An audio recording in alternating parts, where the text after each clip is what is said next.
Hi guys, welcome back to another episode of From the Heart. I'm your host, Chloe Trca, and this is a podcast where we talk all things health, wellness, business, nutrition, mindset.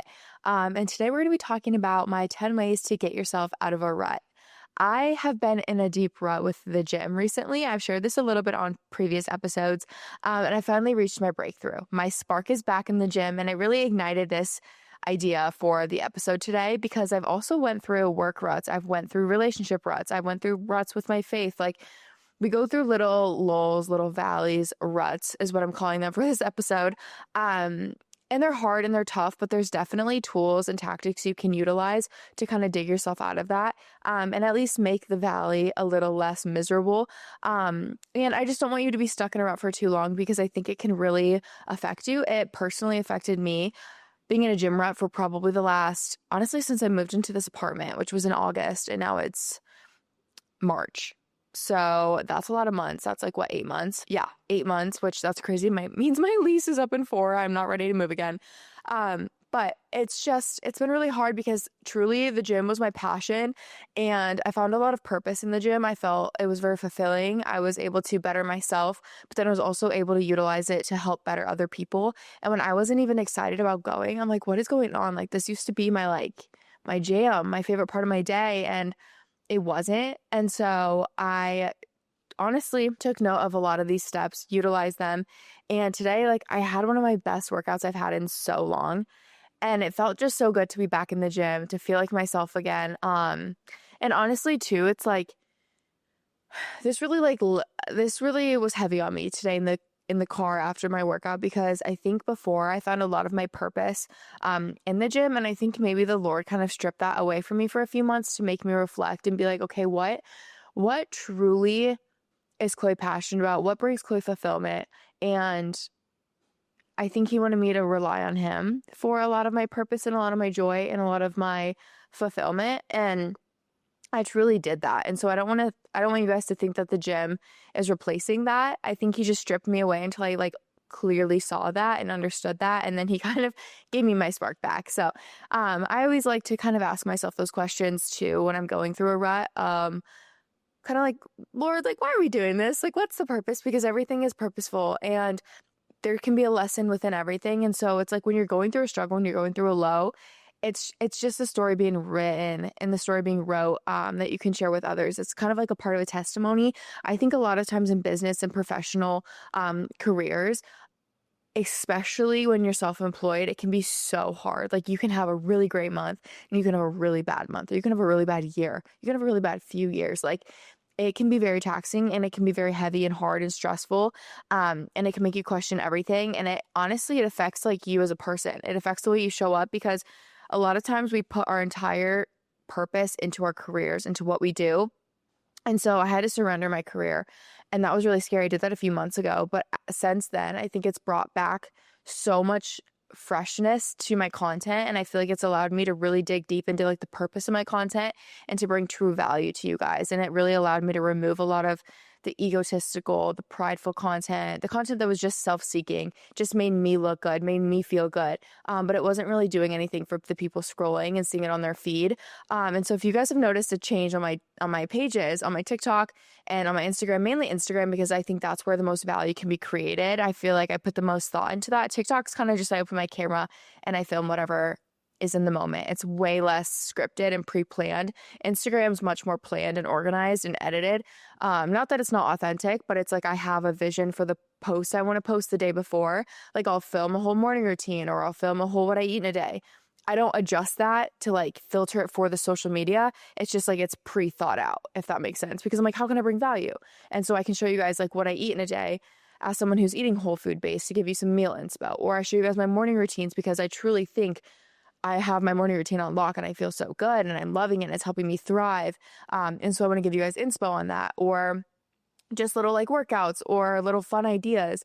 I share that for inspiration and for motivation, but it's not to make myself look good. That's why half the time I'm looking, if you look at my face in all of the videos, I'm half awake, because most of my morning routines, it's genuinely when I roll out of bed and I'm looking a little woo, and my full days of eating, I'm more focused on just making the meal. I'm not focused on what my face looks like. I'd be an awful actress because I cannot think two things at once. Like even when I'm talking, I'm like, I might look like, I don't even know. I don't think about like how I appear, how my face appears. I don't have like facials and whatever. I just kind of do the thing. So, um, anyway, I just think that the Lord really showed me that, within my career. I would say that early this year, or no, early last year. I would say around the time I moved to Arizona, like that entire year, I think I really started to understand it. And maybe fall of 24. So like 6 months ago. And then once I kind of got re-inspired within my career, I think my fitness really began to struggle in the fall, and definitely began to struggle in the fall. I wasn't really motivated to run after my half marathon. I wasn't really, loving the gym. That's why I signed up for Solid Core. And so I was making these changes, and they were definitely helping, but I was still struggling. And so now I'm like, oh, Lord, what's next? What's next? I don't know. But I'm going to ride the high right now, because I think you got to appreciate the highs. But you have to appreciate the lows as well. So with that being said, I want to go through my 10 tips to help you guys navigate going through a rut and getting out of it, because I don't want you stuck there. Okay. And the first thing is, and I think this is the most important one, truthfully, I think it works the most. It's what really helped me in the gym. And it's just changing your environment. So I know this isn't as simple, maybe as some of the next ones that I'll read and share, because changing your environment can, it actually causes a lot of it requires, I want to say, a lot of effort, because you're going to have to change your gym membership, swap gyms, move cities, rearrange your apartment, rearrange your office space. Like that takes effort and energy. But I can promise you guys, like this tool is so powerful, because I also went through a rut like 2.5 years ago before I started running in my fitness journey. And I was like, why am I so not motivated? Whatever, switched gym locations. It was great. Started running. It was great. So my environment changed from just being in the four walls of a gym to running outside and being all over my downtown area and on the trails and wherever I was running. And I was in a new gym. And so that really, really helped. And that's why this time around 2.5 years later, I was going through another rut. And I was like, why did I not change my gym membership sooner? I don't know why I didn't do it. I don't think I realized how much I really dreaded going to the gym until the last month. And to me, I realized it was because I was working out alone, and I have really found how important community is for me and being around people. I used to, if you guys knew old Chloe before she was saved, I loved being alone. I was totally content being on my own. I was hyper independent. And I still think it's good to be good on your own. You should be fine in your own presence. And independence is great, but I was hyper independent. I did not like being told what to do. I did not like being under anyone's leadership. I mean, I'm self-employed, and I have no one telling me what to do really ever. And so it became toxic for me, just because when I was told what to do, I did not like that. And I'm like, okay, well, I want to be a submissive wife. I want to, be able to be a good employee, or because there's companies I work under. I don't just work for myself. So it's there were just bits in my life where I'm like, okay, I need to learn to be a little more submissive and be okay with that in bits. That might be a controversial conversation, but I think the people who understand this, and maybe you just don't know yet, but it's not out of a bad place. It's truly I want to be. And I think it feels good to be led in some areas, even in a relationship. And so I think this relationship with Kyler that I'm in now has changed my perspective on a lot of that, because it is a relationship founded in the Lord and centered around Christ. And it's my first Christian relationship. So before, I was definitely the leader. I was definitely the dominant one. I was definitely making all the decisions.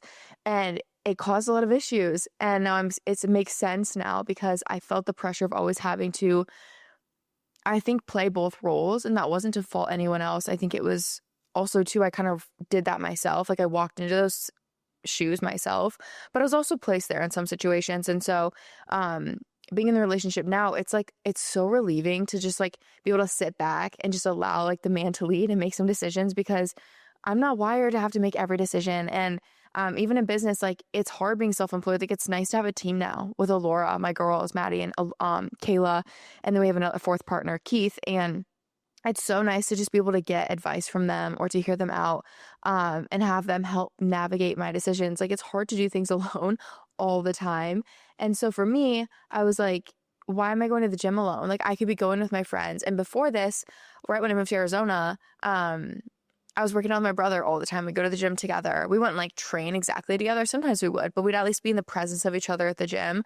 Or I'd be working out with Kyler. Once I met him, we'd go to the gym together multiple times a week. And I love that because it's like my favorite person and my favorite thing to do. Being able to combine that made me like so happy. And it was so much fun. And I genuinely would get so excited. And it's just, if you've ever worked out with like a significant other, you just know it's like fun to like look across the gym and like kind of look at each other and just be like silly or work out together. Like over the weekend, Kyler and I did like a little high rock style workout and we kind of like competed against each other. And it was so hard, but it was so much fun. Like we were on the rower, we were running, we were doing all these things and we were like it was like kind of a little competitiveness. And I'm like, this is why I love fitness. This is why I love the gym. I love to move my body. I love the endorphin hit. I love to be healthy and I love to do it with the people that I love. And so for me, I was like, why am I not incorporating the people I love into this? And so I switched memberships and now I go work out with my friend too. And that's been so much fun because it's just extra time I get to see her and be with her, but we're so like productive at the same time because when you're in your early 20s or just anywhere in adulthood, your time becomes much more like scarce. Like you have many more responsibilities. So I think oftentimes like friend time and social time falls lower on the totem pole of priorities. So when you're able to kind of kill two birds with one stone and go to the gym or go run an errand with your friend and be both like productive, but then be together, it's so nice. Same with Kyler and I. It's like we can't just like sit around and do nothing all the time because I love just a lazy day with him. But again, it's like we still have goals. We still have things to achieve and get done. So being able to go to the gym and be productive but be together is so amazing. So I can almost guarantee you if there's something you're in a rut with, see if there's a way to incorporate the people that you love into it. Whether that's work and it's like a side hustle that you were once so passionate about, but now your other job is just sucking you dry and you just don't have the extra time and energy. See if somehow your boyfriend or your best friend can help like assist you in helping with it. And it can make it so much more fun because I think when you're isolating yourself and you're having to like work on your side hustle and work on yourself and do all these things, it's good to do it for yourself, but it's so much more exciting and joyful and just fun. I think it's just more fun when you're with someone. So if they can help you with the side hustle, if they can help you in the gym, if you can start meal prepping together, like just do things together with the people that you love and it will help you dig out of the rut. I get not everything you're able to incorporate a friend into. So when you can't, I really do recommend changing your environment. So if it's in a office space, rearrange your desk, rearrange where things are sitting, move your desk, bedroom, apartment. Like one thing I learned after, if you're going through like a breakup and you're in a rut through that, it's like if they spend a lot of time at your apartment or your place, rearrange your place, redecorate it a little bit, like shift it and make it new and fresh because oftentimes you'll be in that space and it will remind you of them and it can be really hard. Or even if you just need a refresh, rearrange your apartment, rearrange your bedroom, something like that. It can be so helpful. And then the next thing I would recommend too with that is if you can't change the environment and you can't add someone into it, I really recommend adding something new into that realm. So for me, before I switched the gym, I added in solid core. So I didn't switch my gym location, but I added new variety into my workout routine and my workout split. That was so helpful. And I love it. And like now that I have my spark back in the gym, I still enjoy going to solid core. It taught me something new. It gave me a new hobby. It challenged me in new ways. I met new people. Like it's been so good for me. And I think variety is really important. I think when you do the same thing over and over and over and over again, like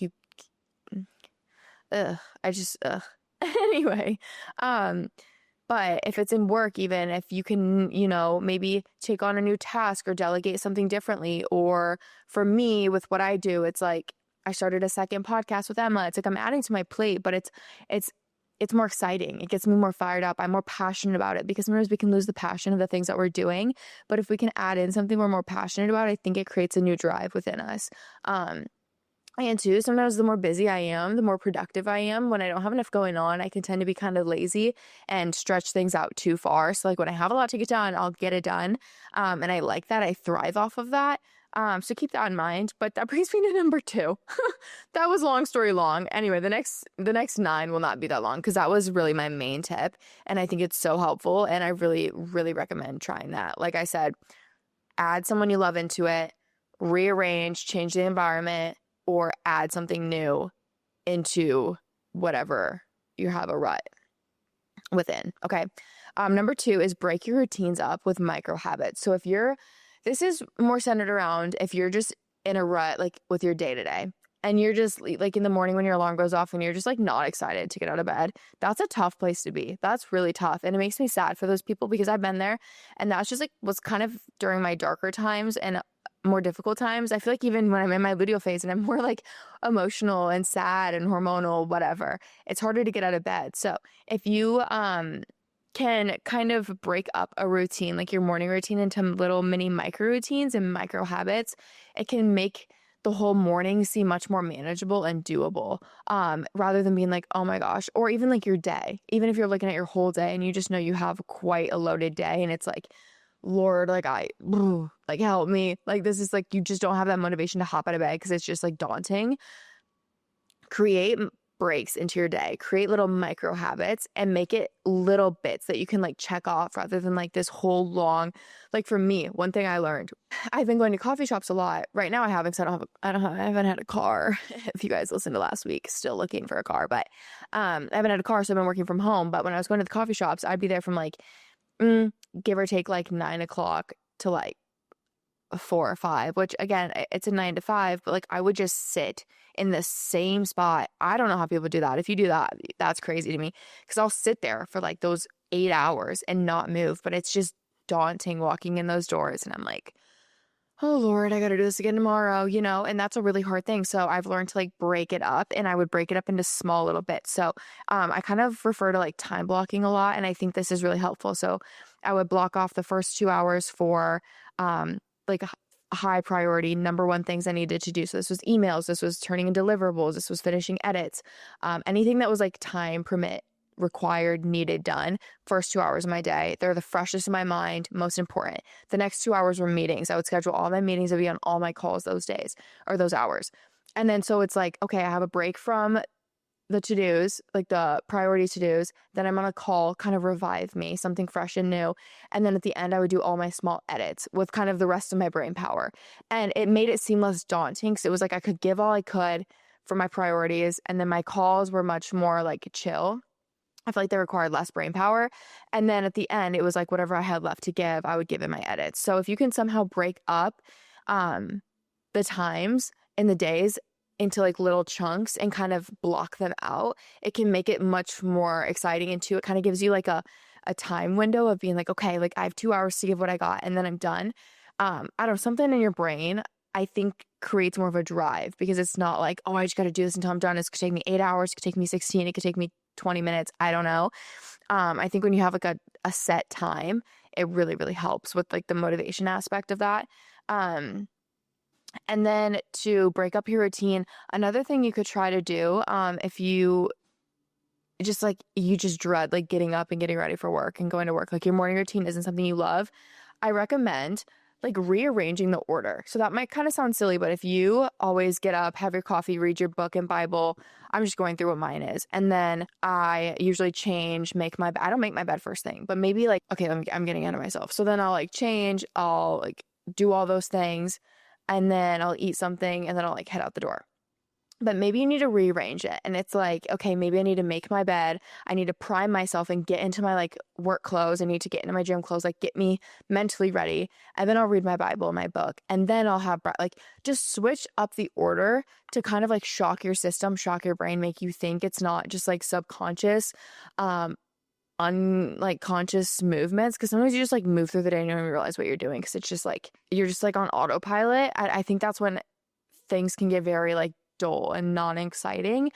So when you switch it up every now and then, I think it can be really helpful. I might even need to do that in the next few months just because I have been doing the same exact thing for so long. I feel like my window is like 6 to 8 weeks of I can eat the same foods for like 6 to 8 weeks. I can do the same things for 6 to 8 weeks. And then after those weeks, I kind of get over it and I have to find something new. And then another thing too, if you can't necessarily change like the order, change like the time of day. So if you always work out at 5 a.m. and you're just dreading it, try a 5 p.m. workout. Maybe it's not as daunting as you think. Maybe it is easier to like be more energized and be more fueled at the end of your day. Or maybe you're a night lifter and you're just so exhausted after work and you're already out. So you force yourself to go to the gym and you just go there and you get it done. but your workouts are just crap because you're tired and exhausted and not motivated, start going in the morning, start your day with a fresh day and knock the hardest thing out of your day and then go to work. So then the rest of the day you have open and free. That's what I like to do. I'm personally a morning workout kind of girl, but sometimes a night lift is fun and I'm always shocked and being like, okay, that was actually enjoyable. So I've actually thrown a little bit of variety into mine. I work out at nights a few times with a friend. Either my friend or Kyler, they're both night workout kind of people. But it's been good for me because it really has taught me like, wow, I'm stronger at night for sure. Just because I have more calories in me, I'm more awake. And it's kind of given me a little more like mental toughness and discipline to be like, okay, you still got to do a workout today. But then it kind of makes me appreciate the mornings even more because I'm like, like today I already got my lift done. I'm like, like I have the rest of the day just to go on my walk and to do my work and I can just chill and relax. But again, doing those little things that you think are hard or you avoid can be really good because it teaches you that you are capable of doing them. Like last night I went to a 7:30 p.m. solid core class. I did not want to do that, but I had to. I really kind of been working on the mental process of just because I don't want to doesn't mean I'm not going to. Like show up when you don't want to, because emotions are fleeting and we can just brush them off and just show up for yourself.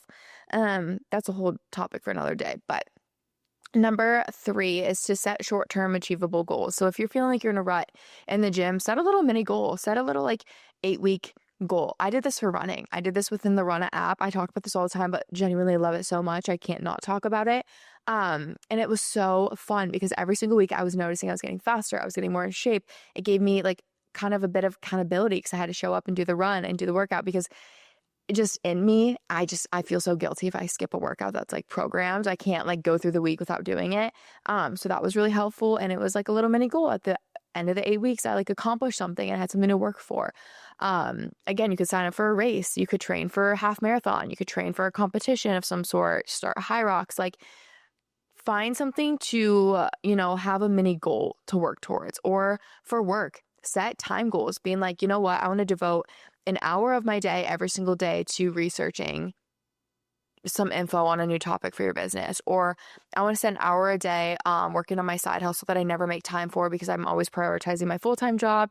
But if I never prioritize my side hustle, like I'm never going to get there and I'm always going to be working the full-time job. It's like set a goal, 1 hour a day, no matter what it is, no matter if it's 30 minutes in the morning and 30 minutes at night, get your 60 minutes in working towards your side hustle. Or make a sales goal and stick to it. Or for me, it's like I have little goals for content. Like I post once a day, no matter what.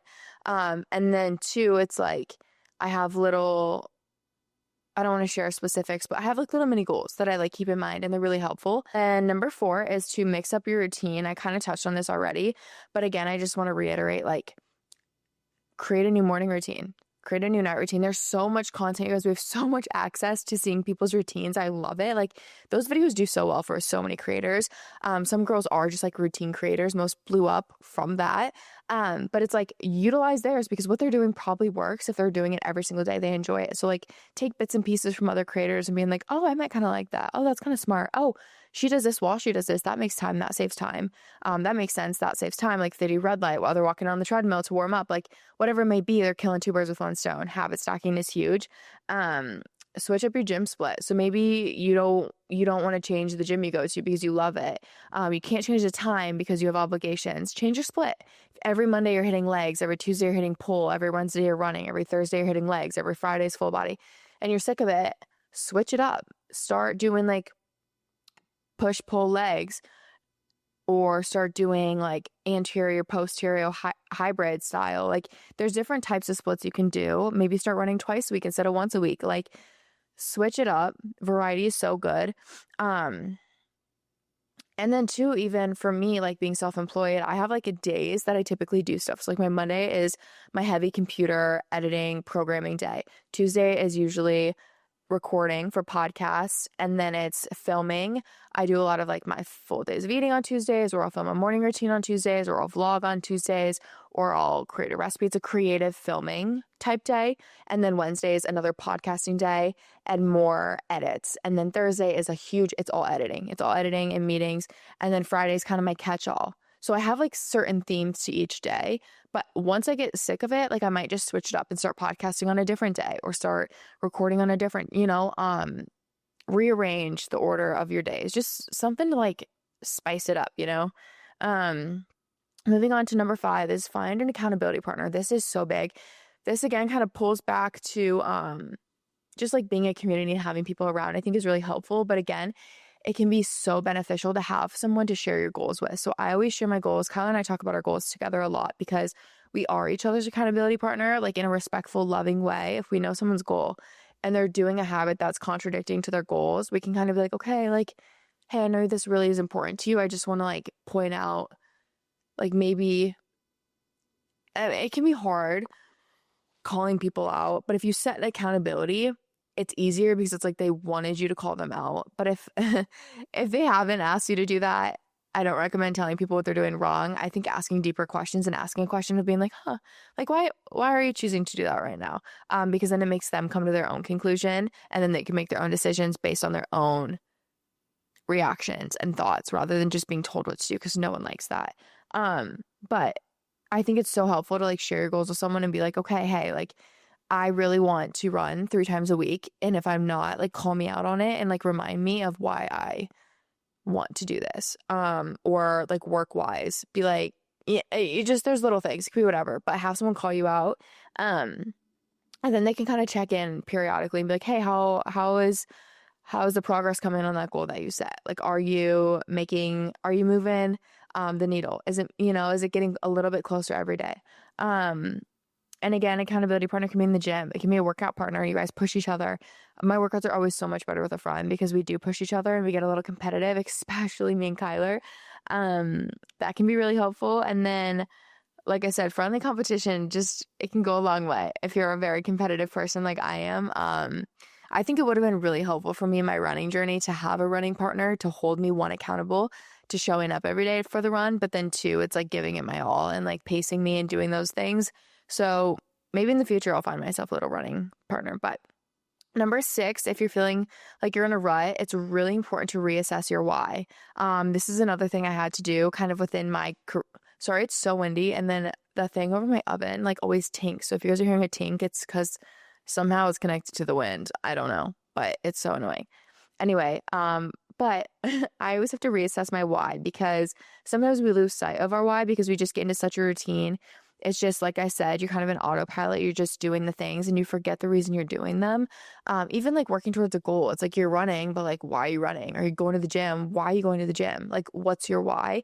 Sometimes we just go because it's like routine. We just always go to the gym after work. But it's like, have a goal, have a why as to why you're showing up. Is it to get stronger? Is it to get faster? Is it to place in high rocks? Like, what is it? What's your why? Is it to get healthier? Like, just understand the purpose of what you're doing because it makes it so much better. I think a lot of times it's like we have the mindset of, I guess this is the next one I'll talk about. But I think too, I made a note and it was like, think about, for me, my why. Sometimes I don't even know what my why is. So then I have to come back. I have to circle back even further. And I'm like, okay, what's making me upset? What's making me sad? What's making me insecure? What's making me confused? What's making me feel any like sort of negative emotion, unmotivated? Like, what is it? And once I can identify that, I can create a goal based on where I want to go and how I want to solve that problem. So say I'm feeling insecure because I feel like I don't like to say physique because I like to really truly like train and eat to feel a certain way. But if your goal is physique, okay, I just think this is the most like easily understood example. If you have poor body image, but you're not doing anything like intentional, like you're just kind of eating to eat, and you're just kind of going to the gym to go to the gym, but you're not purposefully like going there and progressive overloading, or you're not on a program to get faster and like actually push yourself a little bit every single day, or you're not actually paying attention to the foods. Like maybe they're healthy foods, but you're missing all your protein for the day. You're not getting any micronutrients. You're not getting any healthy fats. So like if you're not getting a balanced like meal, it's going to throw off how you feel and how you perform and how your body reacts and recovers. So it's like really boiled down the like why. Because if you're feeling insecure, it's like, why are you feeling insecure? And then it's like, oh, because I've been neglecting actually training with intention and having a purpose in my training. It's really just been to like show up.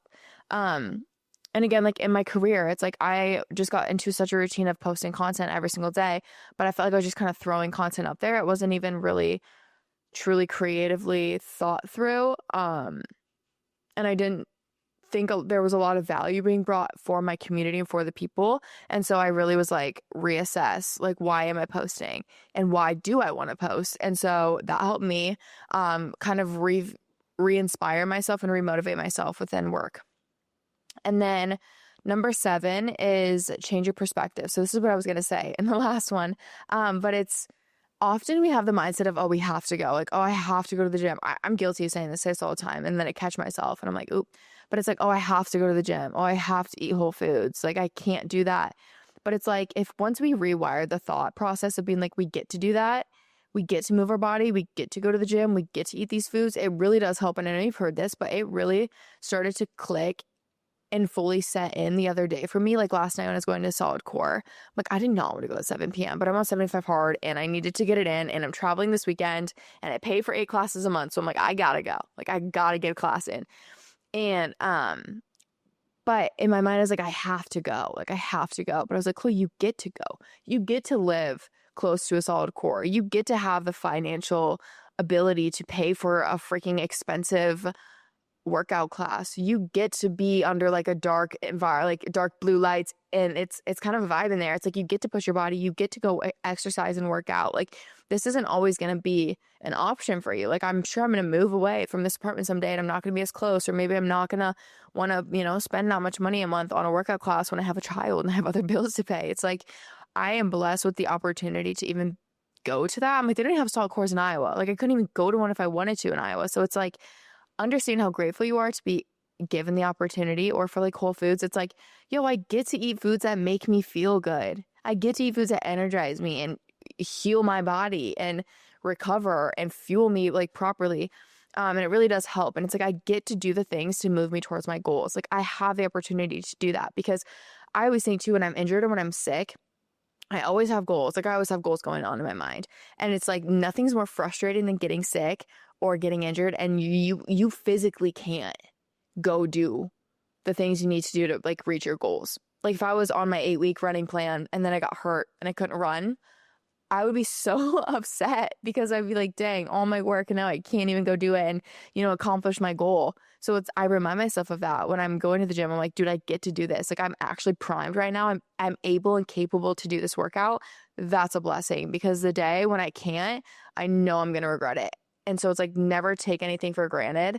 And it reminds me, like, Kyler was sick for quite a few weeks, super sick, and he couldn't go to the gym, and he lost a bunch of strength and size. And now he's like having to hop back on the routine. And it's been hard for him because he's like sore, and he, lost some strength and muscle, and he's had to regain that. And he's had to really focus on bulking. And it makes it a lot more difficult. And so it's like, be grateful you're in a position, to just keep steadily working towards that goal. Because life happens, man. And then, another goal too, if you're in a rut, this is kind of for like getting things done and you're like unmotivated, but it's set timers. So for me, to get into reading, 75 hard really helps, because you have to read 10 pages a day. So it like builds that habit. But something I used to do before I did 75 hard is I would set a timer for 10 minutes, and I would be like, okay, Chloe, no matter what, just stay here and wait for 10 minutes. Once the timer goes off, you can be done. If you want to keep reading, go for it. But like, get your 10 minutes in. I think this is great too for running.